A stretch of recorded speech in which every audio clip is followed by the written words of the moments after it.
Buenas noches, profesor. Soy Ruby Saltos y en esta noche hablaré un poquito acerca de las estratagemas que se encuentran en el libro El arte de tener la razón, ¿no? Primero comenzaremos explicando qué es la dialéctica erística, según lo explica este libro, y es el arte de discutir, pero de una manera en que el objeto sea que tengamos la razón. No importa si nuestro argumento es real o no, lo importante es que ante la audiencia y ante nuestro adversario quedemos como que somos aquellos que tenemos la realidad, ¿no? La verdad. Entonces, en este libro, Arthur Schopenhauer, él explica que hay dos modos y dos vías para poder lograr esto, ¿no? Una vía es, un modo, es algo llamado ad rem, referente a la cosa. Es decir, que nosotros atacamos el objeto o el argumento de nuestro adversario en sí con otras tesis o refutaciones. Y el otro modo es ad hominem, es decir, que no atacamos el argumento en sí, sino a la persona. ¿Ya? Ahora, hay dos vías para poder lograr esto: vía directa y vía indirecta. La vía directa es atacar especialmente el fundamento, y hay dos modos. Uno, mostramos que específicamente los fundamentos del argumento de nuestro adversario son irreales, ¿no? Son falsos, lo que quiere decir, ¿no? Se niega la premisa mayor y también la premisa menor.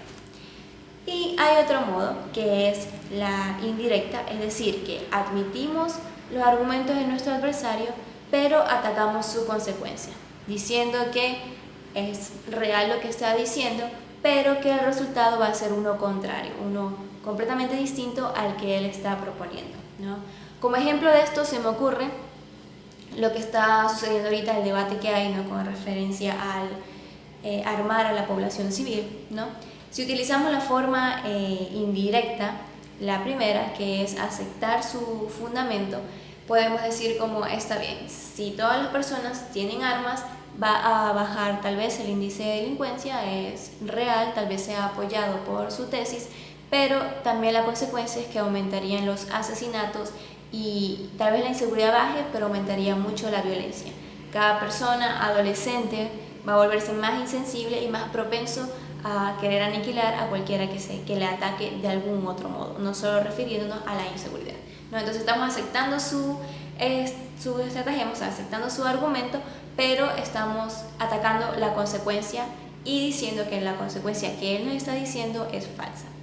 Ahora, el otro modo que dije al principio es que sus fundamentos son falsos. Entonces, si la persona dice el armar a toda la población civil hará que la inseguridad baje, entonces directamente atacamos ese argumento, decimos no es cierto, y hay estadísticas y estudios que lo comprueban. Realmente la inseguridad no baja, sino que más bien se crea más violencia.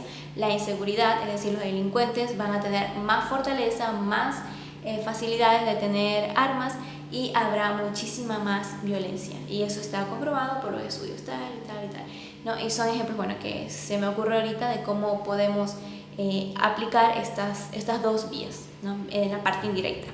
Ahora, también nos decía Schopenhauer que hay una parte directa, que es decir, que utilizamos algo llamado como apagoge, es decir, que utilizamos esa tesis verdadera y la relacionamos con en otra tesis donde se refute justamente las conclusiones a las que llega nuestro adversario, ¿no? Entonces decimos como, sí, es correcta su tesis, lo dice el doctor tal, pero él afirma que la consecuencia sería otra, ¿no? Es también otra manera. Y hay una llamada instance, que es una refutación general de la tesis por medio de una aplicación de casos particulares. Entonces podemos decir, usted está diciendo tal y tal cosa, pero vemos en el caso que ocurrió con cierta persona o esto, que eso no se cumplió, por lo tanto su tesis es falsa, ¿no? Y con eso estamos destruyendo ese argumento. Ahora, pasando a las estratagemas, se me ha pedido que hable del estratagema 1, que es la ampliación. Es decir, que agarramos la tesis de nuestro adversario y la exageramos demasiado, con tal de que parezca irreal, de manera que llegue casi hasta la burla. Con eso estamos destruyendo su tesis. Ahora, la estratagema 4 es una forma de llegar a la conclusión por la que deseamos nosotros mismos. Es decir, dividimos la tesis de nuestro adversario, la dividimos en pequeñas partecitas y empezamos a hacerle ciertas preguntas con el fin de voltear como ese argumento a nuestro favor. Así, eso se utiliza mucho en los interrogatorios, donde se le hace ciertas preguntas a las personas de manera distinta con el fin de que al unirlas dé el resultado que nosotros deseamos, y es otra forma de destruir a nuestro adversario, ¿no?